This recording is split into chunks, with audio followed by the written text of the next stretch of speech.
مش دايما النجاح بيكون دليل على ان انت ماشي صح.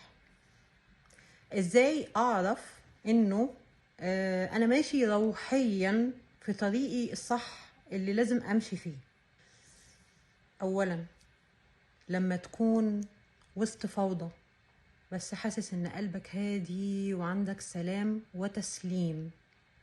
ثانيا، لما تواجه تحديات كتير وتحس انك مش لوحدك، انت في قوة خفية بتدعمك، انت في حد بيرشدك وبيساعدك وبياخد بإيدك طول الوقت.